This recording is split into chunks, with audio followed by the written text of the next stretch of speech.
talking about this new business venture you've been on for a period of time, but you're not new to this industry. You've been in marketing, you've been in ecom for some period of time. How long have you been on your journey to get to where you are currently? Yeah. I'd say, so I graduated university in 2011. Mhm. I worked first job in healthcare. I initially wanted to be in the clinical field for a while, and then I don't need to give the full story on that, but essentially I just found my passion in sort of health technology early on. But throughout this whole period of like working for small startups and building out, once I started to get to the startup scene and sort of work around, I was even the corporate company that I worked for in the beginning, I was working for a startup within that corporate company. So I've really almost always been in startup culture. And what was intriguing about that is wearing those thousand hats, right?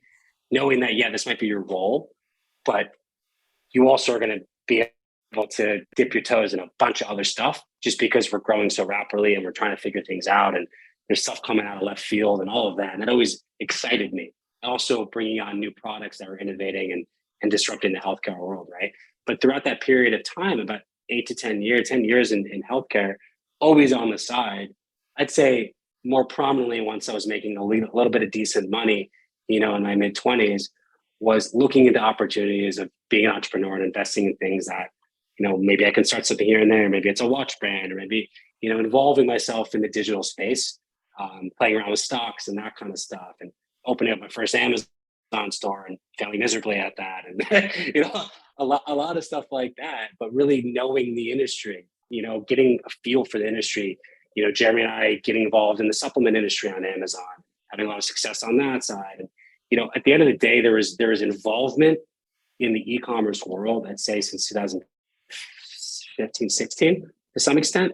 But to the degree of, and that's chipping away at some knowledge on it, seeing some friends be successful in other things in Amazon, and really just like slowly educating myself on that, and we got to the point, I started a digital marketing agency too, which we sort of sizzled out purposely once Ascend started doing so well. But it was really also us investing in, I wouldn't even call them a competitor right now, but at that time, you could look at them as an automation company, right?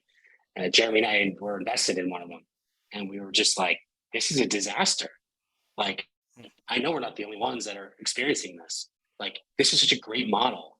But why the hell can't they do this, this, and this? Why can't they just have good communication channels? Why can't they literally have ethics?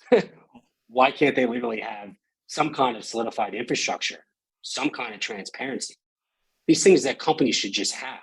And automation has been around for a few years at that point. It's just like no one's doing it. They're just getting away with doing a subpar offering of something that looks good on the surface, but not producing. Mm. And that's, again, I said in the beginning of this podcast, and that's how it all started. I was actually living in Mexico at the time too. I was down there for a little bit, and I remember being on the balcony on the phone call with Jeremy, like, hey, like this is, we could do that. We could do this so much better. Mm. We need to legitimize this industry. Let's give it a shot.